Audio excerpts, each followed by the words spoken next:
દમ એટલે કે અસ્થમાની સમસ્યા કે જેમાં એલર્જી થાય, શ્વાસ ચડે, પંપ કે ગોળી કે ટીકડી લે તો અને તો જ જે છે એ શ્વાસ બેસે, કફ ઓછો થાય, નહીંતર પાછું પ્રોબ્લેમ શરૂ થઈ જાય. ખાસ કરીને એવા વ્યક્તિ કે જે ખેતી કામ કરતા હોય, કામકાજમાં થોડુંક પણ મહેનત કરે તો શ્વાસ ચડી જાય, એવા પેશન્ટ જે બલવંત સંઘ આપણી પાસે સાથે છે કે જેમને આપણી એલર્જી અને શ્વાસની સમસ્યામાં આપણી સારવારથી ખૂબ સારો ફાયદો થયો છે. અને આજે જે છે આપણે એમનો અનુભવ સાંભળશું.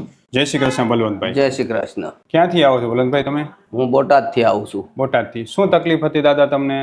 મને એલર્જીની અને શ્વાસની ખૂબ તકલીફ હતી. કેટલા વર્ષથી હતી? લગભગ છેલ્લા 4 વર્ષથી. શું થતું શ્વાસમાં તમને? એકદમ શ્વાસ ચડી જાય, કોઈ કામ ના થાય, થોડું ઘણું હાલવી તો હાંફી જવાય, થાકી જવાય, અને સતત સવારમાં છીંકવું આવે, નાકમાંથી પાણી આવે, આંખમાં બળતરા, આંખું લાલ થઈ જતી, આવો બધો પ્રોબ્લેમ રહેતો મને કાયમના માટે. અને આ સમસ્યા માટે લગભગ તમે બોટાદની આસપાસ ને ત્યાં કેટલા અલગ ડોક્ટરને મળ્યા છો? લગભગ બોટાદમાં મેં 3 ડોક્ટરને બતાવેલું, એમની દવા લીધેલી. ધોળકામાંથી દવા લીધી, પછી સાણંદમાંથી 1-2 ડોક્ટરની દવા લીધી, ટીંબીમાંથી પછી ડોક્ટરની દવા લીધી.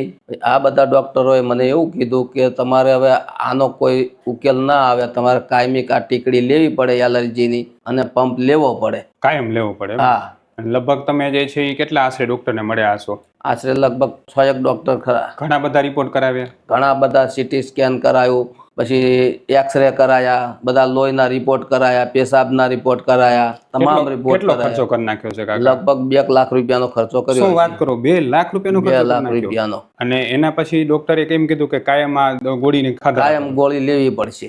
તમે ગોળી લ્યો તો જ સારું લાગતું? આ તો ગોળીનો પાવર હોય ત્યાં સુધી 48 કલાક એનો પાવર રહે, પછી પાછું હતું એનું થઈ જાય. પંપે લેવો જ પડે? પંપ લેવો જ પડે, મારે ફરજિયાત રોજ જવું પડે. અને જો એ ન લ્યો તો શું થાય? તો મને શ્વાસ ચડવા માંડે. મારે સીડી કે દાદરો ચડવો હોય તો ચડી ના શકાય, થોડું ઘણું હાલવું હોય તો હાલી ના શકાય. વજન તો ઉપડતું જ નહીં? ના, વજન તો બિલકુલ નથી ઉપડતું. અને અત્યારે 1 મણ વજન હોય તો હું 5 કિલોમીટર ઉપાડીને જતો. શું વાત કરો છો? હા. અને પેલા કેવું થતું? પેલા એક ડોલ હું ઉપાડી નહોતો, એક તો બાથરૂમમાં મારે ડોલ લઈ જવી હોય તો નથી મારે ઉપડતી. હાફી જવા? હા, તો મારે કરનાર કેવું પડે કે આ ડોલ મને બાથરૂમમાં મૂકી દો. અરે બાપરે. પંપ લેવા છતાં પણ? હા, પંપ લેવા છતાં ફેફસામાં મજબૂતી નહોતી આવતી? ના, ફેફસામાં બિલકુલ નહીં. અને કંપ એટલો બધો આવતો, ગળામાં ચોંટી જતો, કોઈ વાતે કંપ છૂટો નતો પડતો. અને પછી છેક બોટાદથી એવા 400 કિલોમીટર દૂર આપણે આવી સારવાર થાય તમને કઈ રીતે ખબર પડી? મેં પહેલા તો તમારા વિડીયો ઘણા બધા જોયા અને કાયમ જોતો હતો.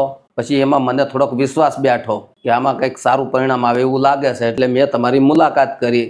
અને એ તમારી જે દવા લીધી, પહેલા પ્રથમ 14 દિવસની દવા આપી, એમાં મને 5 દિવસે તરત ફેર દેખાણો. પંપ ઓછો થઈ ગયો? હા, પંપ ઓછો થઈ ગયો. એલર્જી ઘણી હાવ ઓછી થઈ ગઈ. હાલ કેટલા મહિના આપણી દવા ચાલી? હાલ 3.5 મહિના. અને કેટલી વાર આપણે પંચકર્મ સારવાર કરી? 2 વખત. તો હાલ તમને કેટલું સારું લાગે છે? મને અત્યારે 80-90% સારું લાગે છે. પેલા કરતા ઘણો બધો સુધારો? ઘણો સુધારો. જે પેલા તમે કામકાજ ન કરી શકતા, આફી જતા, સતત એલર્જી રહેતી, હા, પંપ ટીકડી બધું બંધ થઈ ગયું? બધું બંધ થઈ ગયું. હવે કેટલું કામ કરી શકો છો? હવે તો મારે જે કરવું હોય 5-7 કિલોમીટર હાલવું પડે તો હાલી નાખું છું. કોઈ એવું કામ હોય તો એ પણ હું કરી શકું છું. ને ગળામાં જે કફ ચોટતો તો એ બિલકુલ નથી આવતો હવે. હવે ખરેખર જે છે બલવંતસિંહના માધ્યમથી હું તમને એ કહેવા માંગુ છું કે બળવંતભાઈને જે તકલીફ હતી એમાં ખરેખર એલર્જી જે ડોક્ટર જે કહે છે ને એ આયુર્વેદ પ્રમાણે ખરેખર જે લોકોને સતત કફ બનવાની પ્રકૃતિ થઈ ગઈ હોય, ખોરાકમાંથી કફ વધારે બને, આ કફ જે ફેફસામાં જેમ જેમ ચોટવાને જામવા માંડે એમ ધીરે ધીરે ફેફસા જે છે એ જામ થતા થાય, એને કારણે પછી ફેફસામાં સોજા આવે, શ્વાસ નળી સંકોચાય અને કફની શરૂઆત થઈ જાય, શ્વાસની શરૂઆત થઈ જાય. ફેફસામાં કફ એટલો બધો ભરેલો રહે કે પેશન્ટ જે છે એ શ્વાસ ઊંડો લઈ ન શકે અને એને કારણે ફેફસા નબળા પડતા જાય. બીજી કોઈ પણ આયુર્વેદ સિવાયની કોઈ પણ પથ્થીમાં ફેફસાને મજબૂત કરવાની દવા નથી, જ્યારે આયુર્વેદમાં ફેફસાને મજબૂત કરવા માટેની હજારો દવાઓ છે. શું કામ? કારણ કે આપણે ચ્યવનપ્રાશથી માંડીને બધી દવાઓ ફેફસાને મજબૂત કરે છે, જેથી શું થાય, ફેફસામાંથી કફ તો દૂર થાય પણ મજબૂત થાય. પંપ લેશો, ટીકડી લેશો તો માત્ર ને માત્ર તમે ટેમ્પરરી રાહત આપી શકો પણ ફેફસા મજબૂત નહીં કરી શકે. ફેફસા આપણી દવાથી કેટલા મજબૂત થયા તમે એ કહો? ફેફસા એકદમ મજબૂત બની ગયા. હું ડૉક્ટર વિશાલ પંડ્યા એક MD આયુર્વેદ ડૉક્ટર છું. મેં મારો 10 વર્ષ સુધીનો MD આયુર્વેદનો અભ્યાસ જામનગરની વિશ્વ પ્રસિદ્ધ આયુર્વેદ કોલેજમાંથી કરેલો છે. 2011થી એટલે કે છેલ્લા 13 વર્ષથી હું ગાંધીધામ કચ્છ ખાતે NABH માન્યતા પ્રાપ્ત પંચકર્મા આયુર્વેદ હોસ્પિટલ ચલાવું છું. અમે લોકોએ આયુર્વેદ સારવારથી હજારો દર્દીને સાજા કર્યા છે. તેના વિડીયો રિવ્યૂ અમારા આ જ ફેસબુક, ઇન્સ્ટાગ્રામ કે યુટ્યુબ ચેનલ ઉપર છે, જે જરૂર જોવા અને જાણો કે કેવા કેવા જૂના રોગો કેટલા ઝડપથી સાજા થયા છે. અમે 2 રીતે સારવાર કરતા હોઈએ છીએ. સૌથી પહેલાં તો કચ્છ કે એની આસપાસના દર્દીઓએ હોસ્પિટલમાં રૂબરૂ બતાવવા માટે આવવું, અને બીજું કચ્છથી દૂર રહેતા દર્દીઓ માટે ઘર બેઠા ઓનલાઈન દવા પણ મંગાવી શકે છે. વધુ માહિતી માટે નીચેના નંબર ઉપર હાય લખીને વોટ્સએપ કરો એટલે તમને ફીસ કેટલી છે, કોર્સ કેટલો કરવો પડશે વગેરે માહિતી વોટ્સએપમાં મોકલી આપશું. અને તમે વિચાર કરો કે તમે લગભગ અલગ અલગ કેટલાય ડૉક્ટરને બતાવ્યું છે, કાં 2-2.5 લાખ રૂપિયા ખર્ચો કર્યો, અલગ અલગ ગામમાં બતાવ્યું, રોજની એલર્જીની ટીકડીની ગોળી ખાવી પડતી અને પંપે લેવો પડતો. આપણી દવાથી જેટલો ફાયદો થયો ક્યાંય થયો છે? નહીં, ક્યારેય નહીં. ખૂબ સારું લાગે છે. ખૂબ સારું લાગે છે. કાકા, તમારા જેવા હજારો પેશન્ટ એવા હશે બિચારા કે જે લોકો અલગ અલગ જગ્યાએ શ્વાસ એલર્જી માટે ભટકતા રહેતા હશે, ફેફસા નબળા પડતા જતા હશે દવાઓ લઈ લઈને. શું કહેશો તમે એને આપણી સારવાર વિશે? એના વિશે કે સારવાર બહુ સારી છે અને એનું પરિણામ રિઝલ્ટ બહુ સારું મળે છે અને એમાં 100% ફાયદો થાય છે. તમે વિચાર કરો કે તમે બોટાદથી અહીંયા આવ્યા, તમને એમ લાગ્યું તમારો ધક્કો વસૂલ થયો? ના, આપણને બહુ સંતોષ થયો. એમાં આપણા પૈસા વસૂલ થઈ ગયા. એમાં તમે જે પંચકર્મ સારવાર કરાવતા એને તમને ફેફસામાં કેટલી મજબૂતી લાગી? ઘણી.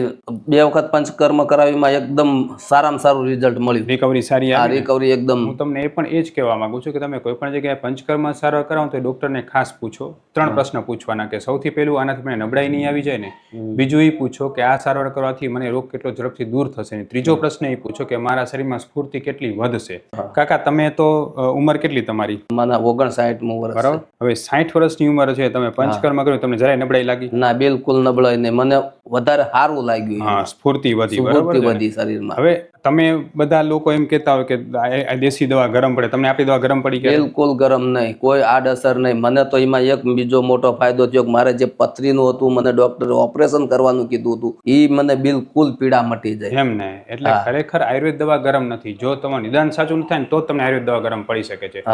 કોઈ પણ ગુજરાતમાં એ વ્યક્તિ, ગુજરાતના કોઈ પણ વ્યક્તિ એવું માનતા હોય કે મને દવા ગરમ પડે છે, આયુર્વેદ દવા મને માફક નથી આવતી, તો એ લોકો અમારો સંપર્ક કરી શકે છે. કારણ કે અમારું નિદાન એકદમ સચોટ હોવાને કારણે અમારી દવા કોઈને ગરમ પડતી હોતી નથી. અમે ઓનલાઈન અને ઓફલાઈન બંને રીતે દવા કરતા હોઈએ છીએ. કાકા, તમારો આ વિડીયો છે ને એ લોકોને આયુર્વેદમાં બહુ શ્રદ્ધા વધારશે, તો આપણે ફેસબુક, ઇન્સ્ટાગ્રામ, યુટ્યુબમાં મૂકી શકીએ? હા, મૂકી શકો આરામથી. ખૂબ ખૂબ ધન્યવાદ કાકા. જય શ્રી કૃષ્ણ. જય શ્રી કૃષ્ણ.